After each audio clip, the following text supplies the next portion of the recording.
want to play you a clip. I want to get your thoughts on.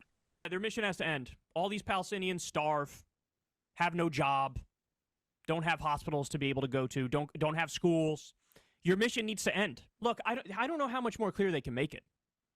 They are saying genocide, hooray, ethnic cleansing, hooray. That's what they're saying. And you still have people pretending like that's not the case and pretending like this is just a super serious and surgical hunt for Hamas, which is why we cut off food, fuel, and water to over 2 million people, which is why we bombed all of North Gaza, told people to go south, and then continued to bomb South Gaza as well. I don't know how to get it through to you guys. This isn't a hunt for Hamas. Don't trust a fucking word coming out of Israel from their leaders. They're accusing the one organization doing the most work on the... Yeah, all this talk of Israel wanting to find Sinwar, the tunnels, it's all a charade, Shaiel. It's all I guess he would say, I'm not saying it's a Jewish lie, it's an Israeli lie, but let me just get your thoughts on that. Oof, I don't even know where to start. Look, there's nothing factually correct in anything that's being said here. And of course, Israel could be a lot clearer if they wanted to commit genocide. It could, for example, be targeting civilians, um, and it could, for example, say that it's trying to destroy the Palestinians, because there's always that kind of language that accompanies um, genocide. And of course, the aid organization that he's talking about, UNRWA, is heavily implicated in participation in terrorism, and that's why Israel wants to defund it. Although right now Israel is talking about continuing to fund it for a while, just for the reasons that he talked about, that it's important in order to safeguard the day-to-day lives of the Palestinians. Israel has supported UNRWA for years and funded it, um, because it has that mission, because Israel has always thought that it's in its interests that the Palestinians living in Gaza and the West Bank maintain certain quality of life where they're not desperate, because that leads to terrorism. There's and of course this whole operation is a reaction to October 7th, and it's something that Israel really tried to avoid for a very long time. No, but what do you make of, like, for instance, I have I'm friendly with a guy who has a good heart. Okay, he's not a bad guy. But he was angry with me like 2 months ago, and we DM'd, and he said Israel isn't interested in Hamas or the hostage. They're just trying to do a genocide. And he really believes that.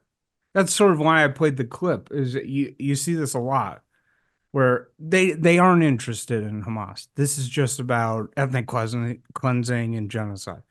How do you respond to that? I'm not sure there's much you can say, honestly. I wish I had a good answer. This has been a very carefully prepared thing, where everything that Israel does is cast in the worst possible light, with apartheid and ethnic cleansing and genocide. These accusations were thrown around for the war in Gaza. So a lot of people were already inclined to think that Israel was doing this before. Or if you see, they'll say that not only the genocide has been 75 years. That's often what they'll say. Been Yeah, 75 years, yeah. 100 days and 75 years. This is genocide on a population that's been subjected to 75 years of annihilation. yeah, there's really nothing you can say, because it's a predisposition to believe that Israel is evil, and then anything Israel says is a lie. Any Western media outlet, even ones that are very critical of Israel, that relays verified information countering that, is considered a tool of Zionist propaganda. And here's the thing.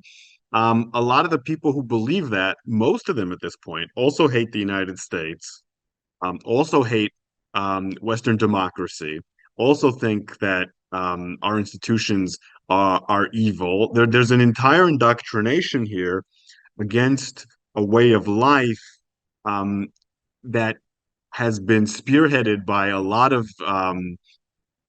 states and elements that are against U.S. interests and certainly against Israeli interests. It's an entire worldview. It's an alternate reality. It's not that different from the sphere that MAGA people live in. The content is different, but it's created an alternate reality. I And if we knew how to counter these kinds of alternate realities, we would solve the major problem facing our democracies in the 21st century. I But I I'm don't know a how. I'm a bleeding heart, and I've been appalled whenever I'd see like Israeli West Bank settlers harassing like Palestinian olive farmers. It disgusts me, and I've been screaming like you need to arrest these people for years, and it's my dream, a two-state solution, these two people living in peace side by side, no longer with these wars, just sort of going their own ways. There's few things I want more in my lifetime than that. So that's where I'm coming from. But I'll tell you, Shaiel, I sort of had this realization about what you just said, where um they are saying Israel is the new Nazi Germany. Zionists are the new Nazis. And they'll say, it's so sad. The Jews became what victimized them.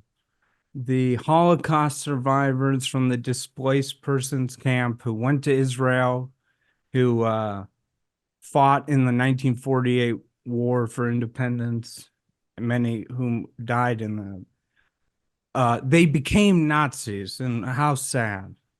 And I realized that what was going on is there's like this I don't know how deliberate it is, but it's like a three, and then I start seeing people posting stuff like execute all Zionists or no Zionists on campus. Or they'll put in Australia, Jerry Seinfeld has a poster for a comedy show, and somebody wrote Zionist dog over his face because he visited Israel. And I realized, okay, most Jews, I don't know what it is, 90, some people say 97%, but let's just say it's 90% of Jews. I guess under these people, you could classify them as Zionists because they're not anti-Zionists. So they turn 90% of Jews into, they're not Jews, they're Zionists. Okay. That's the first step. Once you embrace that, and the Zionists are bad, and then they say, well, the Zionists are actually, they're not just bad, they're the new Nazis. Okay, which means they need to be destroyed. Yeah, and maybe executed. And so it's like a three-step process. And at the end, these people are like, oh yeah, October 7th, when Gazans and Hamas shot little Israeli children in their bunk beds to death at point blank range. That wasn't a violent anti-Semitic pogrom, the worst since the Holocaust. No, that was they'll say it's amazing. They'll say that was ghetto Jews during the World War II doing an uprising against Nazis. That little kid in the bunk bed, that Israeli kid in the bunk bed, is a Nazi, not a civilian. And it was like a shock. I think it's shocking to me. Hatred against Jews, the desire to eradicate Jews, has been part of history for a very, very long time. One of the effects of the Holocaust and the generation after the Holocaust is that for a long time, that kind of openly violent anti-Semitism became unacceptable at least in the Western world. And what we're seeing now is anti-Semites have developed a mechanism, which you illustrated very well, to change that, to make the violent hatred towards Jews, to make the desire to eradicate Jews as a people acceptable. They have a very powerful vehicle for that they've been building for many years. And we're in serious danger of that becoming mainstream because anti-Semitism is something so deep in Western society. So this unlocks a desire that many people in the West have on the left and on the right, to look at Jews that way. And this gives them a way to talk about slaughtering Jews, which perhaps they've always desired to do, with a moral platform that allows them to feel self-righteous and superior while they're doing it. And that's very powerful and alluring. So what we're seeing is incredibly dangerous, and it's spreading. But let's play this argument out, because let me give you the response. This isn't about anti-Semitism. We don't hate Jews. We just want Palestinians to have rights, equal rights. We're tired of them being oppressed for so long. We just want, shouldn't everybody have a, rights of self-determination? Actually, I have a clip here because I think this expresses it well. This is from the Left Reckoning podcast. The guy in the blue shirt's name is Matt Leck. He's like a producer, sort of co-host for Majority Report. This is his own show that he does with this guy, David Griscom. By the way, they're both not Jewish, not Arab, have no connection to the region. Right. And here's, this is a good clip that I think many people would say to you. But Pacman, I think it's very comfortable. Oh, and they're attacking this YouTuber, left-wing YouTuber David Pacman, basically because he's not an anti-Zionist. Right. And so, but listen to this, because it's sort of what people would say as a response to you. With Israel's bombing campaign. Now he's going to say, oh, I want them to hit the targets. There is no way that you drop the amount of munitions that have been dropped on Gaza and you can sit here with a straight face and say, we are targeting military, military targets. Bullshit. Lie to sit there and say that. So you accept it. Now, in all of this fucking window dressing, well, I don't like the right wing in Israel. I would like it if the left came back to power in Israel. The left doesn't exist in Israel because Israel is a settler colonial state that is obsessively pursuing a goal of eradicating Palestinians,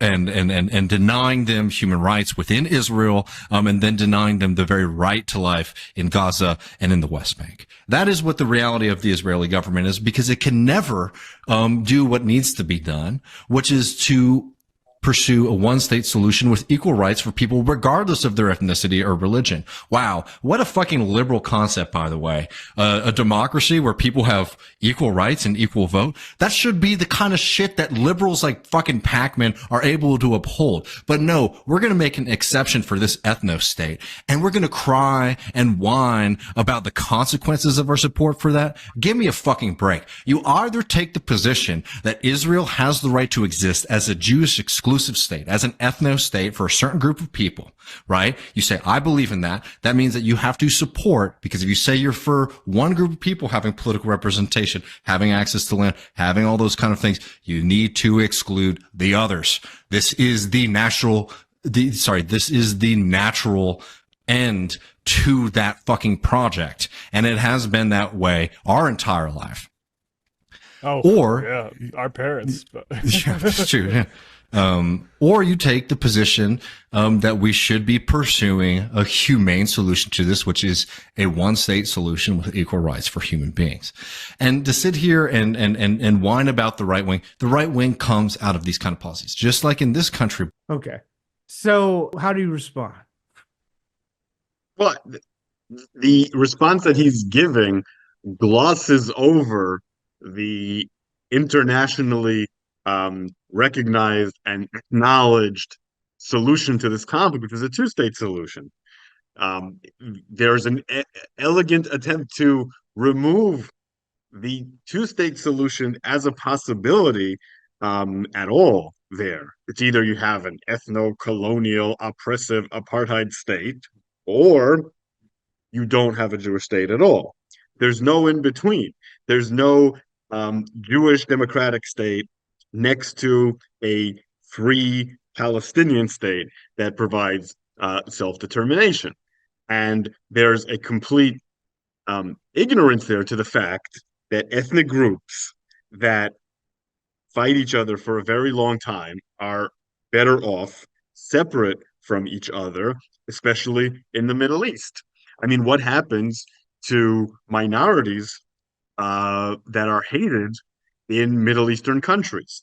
They get slaughtered, right? If we look at the poor Yazidis in Iraq, or we look at the poor Kurds, or we look at the Copts in Egypt, all the Christians that have left over the years, the Assyrians that have been massacred, the Maronites in Lebanon who had to undergo a civil war where they basically lost control of the country. It ignores the context in which all this exists, which is the Middle East, where the Arab Islamic countries have gone to extreme lengths to annihilate or at least neuter any community that's not Arab and Islamic. And it ignores all those things in order to make the point that the existence of a Jewish state is in and of itself immoral. So the argument that this person is making is inherently anti-Semitic and has to jump through hoops in order to make that anti-Semitic argument. I've never heard those two guys say anything like, I don't think they're like anti-Jewish to any like Jewish American or anything like that. But I see your point. You wouldn't believe this. A PhD who is at UCLA now told me on the phone 2 months ago, Hamas is not anti-Semitic, and all they are seeking is to create a one state of equal rights.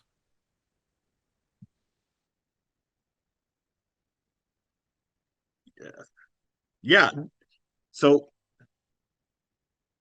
we need to separate two things here. One is when you have an idea that is anti-Semitic that is being spread, and the other is a person anti-Semitic. Right. Those are two different things. There are a lot of people who are spreading these ideas who are unbelievably anti-Semitic. And there are a lot of people who are receiving these ideas who are unbelievably anti-Semitic. There are others who simply don't know any better. I don't know, but UCLA PhDs should definitely know better. Hamas has stated that its goal is a exclusive Islamic state and talked about slaughtering Jews, not Zionists, on many occasions.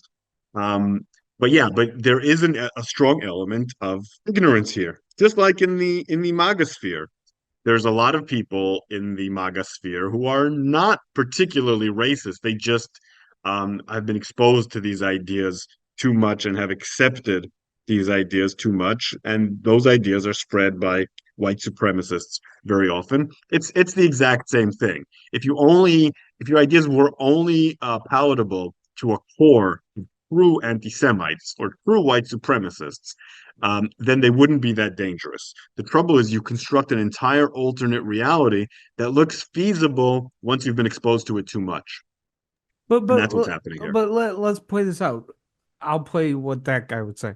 What do you mean I'm anti-Semitic? I want the Palestinians in the West Bank, the settlers move in, they're eating up the land. They don't get to vote in Israeli elections, but they're dominated by the outcomes of those elections. The Gazans live in this terrible conditions. We just want them to have the same rights as people in Tel Aviv. What's your response? My response to that is that that's absolutely correct, and the solution to that is a two-state solution. If Israel continues to treat the Palestinians in the way that it's treating Palestinians, the results are going to be terrible. But you don't solve that by creating another injustice where you take Jews who are hated in the Middle East and put them at the mercy of Islamic terrorists who want to kill them. That doesn't solve the problem. That creates arguably a worse problem. What you want to do is solve the problem, not get Jews killed. A one-state solution will create a state where there are two communities at loggerheads with each other that want to destroy each other. And it will not resolve the conflict. It will turn it into a horrific civil war, similar to what happened in Yugoslavia, if not worse. That's not a solution to anything.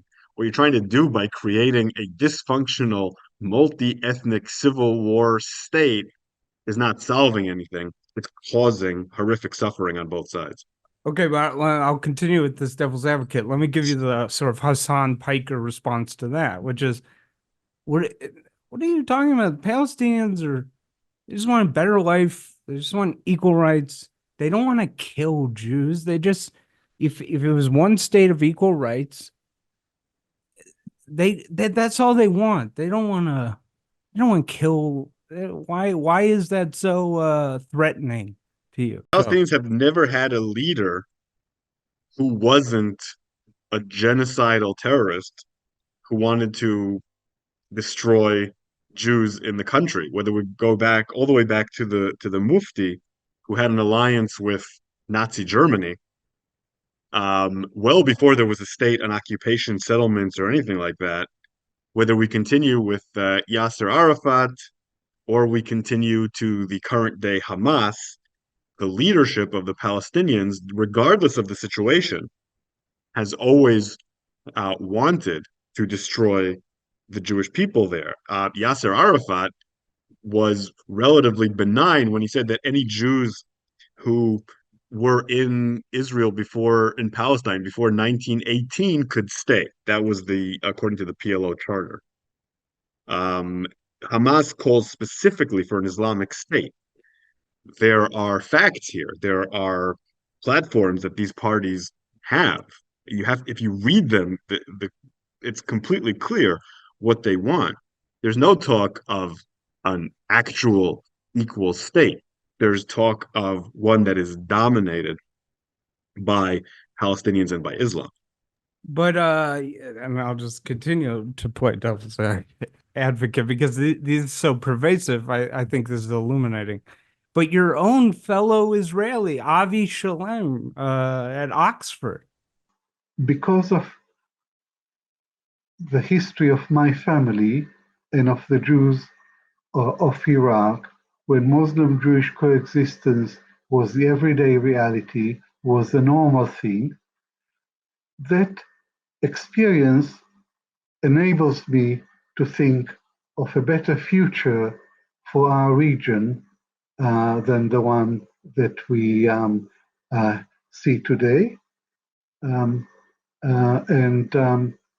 I believe that more and more people would come to see it this way, to see one state with equal rights as the only viable formula, and the only formula that would ensure security for Israel and safety for the Jews, because Israel was created as a haven for the Jews anywhere, but today Israel is the least safe place for Jews.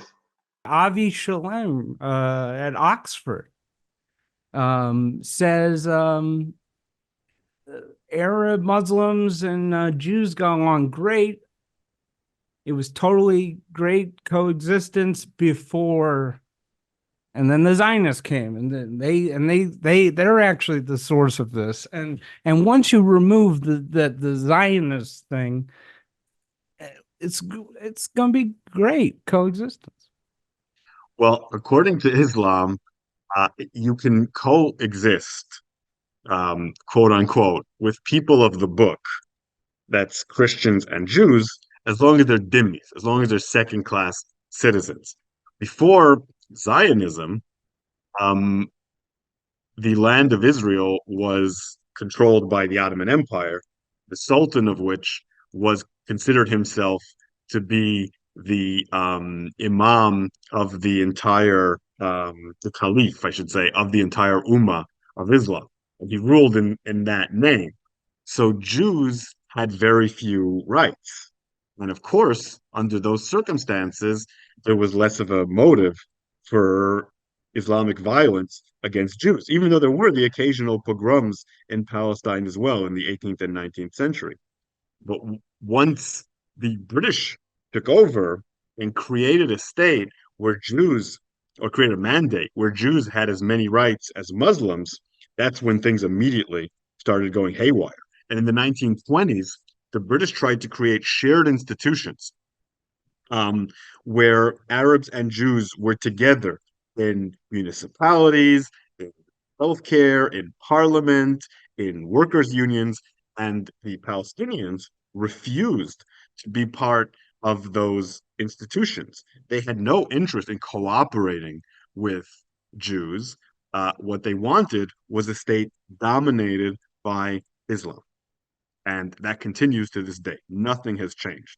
So, yes, as long as the Jews in these countries are completely second-class citizens, they're allowed to exist. But that's not something that Jews particularly want. They don't want to be at the whim of Muslims. And now, after decades of conflict, it would be a lot worse than that. Jews wouldn't even be allowed to be dhimmis necessarily. They would be slaughtered. Because remember, Jews were thrown out of all of their countries in 1948 because of the conflict. So there's really no scope here for a shared, democratic, multinational state. That's a canard. Well, one person you can't say is not knowledgeable, and he definitely knows the subject and is a smart guy, is Peter Beinart. And I guess he would respond, no, I just want equal rights. Well, What do Peter you think? Beinart doesn't run Hamas. It doesn't matter what Peter Beinart wants, and it doesn't matter what YouTube, bloggers want. The people who have guns, who Israel is fighting, are Hamas, the Mufti, Yasser Arafat. They're not the people that exist in the imaginations of the American left wing. These are horrible, violent people, and the only way that they can be stopped is through the use of force. It's funny, I made that same argument. I said, well, because people will do this thing all the time, whereas I want one state of equal rights. And they basically, a lot of these people basically they're the types that will call October 7th resistance and stuff. And it's sort of like, well, okay, that's your vision, but that's not Hamas's vision. I'll sort of point that out. And then it usually ends up, I'll just get replies like, doesn't matter. It's their land. The occupiers get what they get. Ah, there Yeah. you go. And that's when the facade, the very thin facade of caring what happens to Jews disappears and happens immediately. I've seen this so many times, exactly what you described. You're very good at diagnosing and analyzing these sort of online discourses, but you're really good at that. And you're Thank you. absolutely correct. Yeah, they'll immediately say, who cares about the occupiers? Who cares about the settler colonialists? Where will they go? They'll go to hell, right? When they say, where will they go? That's what people say. There's a thin veneer saying we care about Jews and what their rights will be in order to convince, but it's very, very thin. There, and the reason for that is most of these people are concerned about the Palestinians only when and because they are in direct opposition with the Jewish state, right? We know that Palestinians, when they have plights in other countries, absolutely no one cares. Whether I, it's in Syria, in Lebanon, no one cares. Get slaughtered in other places, no one cares. In fact, a lot of these same people support Muslims being genocided in China because China is on their side nominally. There's really very little concern here for the lives of Palestinians. The only people who care about Palestinians really are Palestinians. No one else cares. The rest of it is an absolute lie, in my opinion. oh, no, no, no. You remember all those protests when the US was bombing the ISIS and they killed tens of thousands of civilians. You remember when all the people shut down all the bridges, right? Remember that? Of course I do. Huge protests. And they care more about that. There were more people in America who cared about that than, say, when China does it, or when there's genocide in Darfur, or when there's genocide in Ethiopia. Because more people cared about that. There's very little caring in this world. There's very little empathy to other people who are suffering. There's a lot more hatred. Yeah, and I feel like I have to say it's not a good place to be in the world, Gaza. There is real suffering there right now, to children, which just happens because the Hamas has built these tunnels, and I don't want to for a minute suggest there isn't tremendous suffering going on in Gaza. I want to make that clear, but it's interesting. I'll tell you, Shaiel, I really want to have on these anti-Zionists. I would love to have on Peter Beinart. I'd love to have on Kyle Kulinski and Matt Leck, those guys I played, because I never hear the most basic questions asked to these people, because it astonishes me that the anti-Zionists, even the anti-Zionist Jews, and now there are a lot, and I'll tell you, some of the people I admire most, like Ben Lorber, I don't know if you know him, but he's a great journalist who covers the far right America. He's an anti-Zionist Jew. Super admire him. I don't want to cast aspersions just on this entire group. But I am astonished with the anti-Zionists. I don't even hear acknowledgement about, hey, we understand why Israel was created, because Jews were driven out of lands. I don't even hear that breadcrumb. And I never, ever hear even the anti-Zionist Jews, and I want to have them on my show so we can discuss it, which is a world without Israel. Let's talk about that, because it seems like, okay, get rid of Israel. The Jews are just back to 1939. They're just a helpless minority that just begs other people to help save them or their brethren, just waiting for the next social media era, Hitler, to go get them. No army, no way of self-defense. I never hear that discussion. Do you? No, they don't care. They don't care what happens. Um, I think the main goal of many of the anti-Zionist Jews is to make anti-Semites think that they're one of the good ones, and also to feel morally superior. I think those two things reinforce each other. Thinking about what Jewish life would actually look like without Israel again is uncomfortable for them. And they would be culpable in it if that happened. So there's a certain amount of cognitive dissonance that goes into their positions. As for anti-Zionists who are not Jewish, many of them either don't think about that at all or think about it gleefully. That's what they want.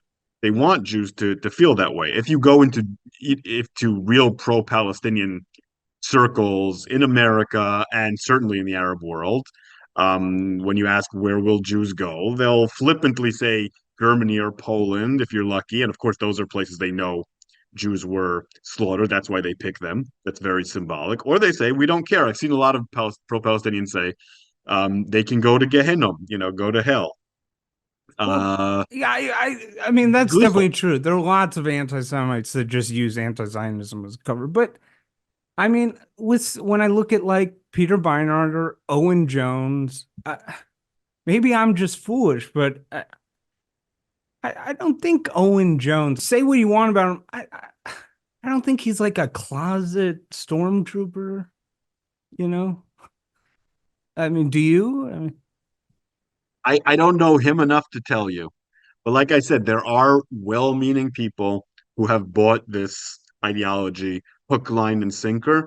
And then here's the thing about our current social media universe. Once you take a stand, you are kind of forced to take it. You become part of a tribe. If you betray that tribe, right. you lose your followers. I'll give you an example. I'm on a much lower level of followers than Owen Jones, but I just had that experience yesterday.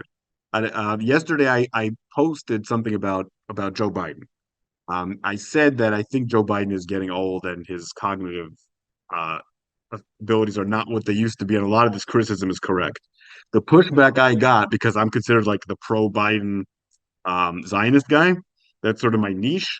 The pushback I got was so severe that I ended up deleting it, honestly, because I didn't want to deal with it. I still agree with what I said, but when you're someone like Owen Jones who has that kind of following, when you see information that doesn't completely agree with the worldview that you've constructed, you can't really fully engage with it. You have to continue to lead your tribe.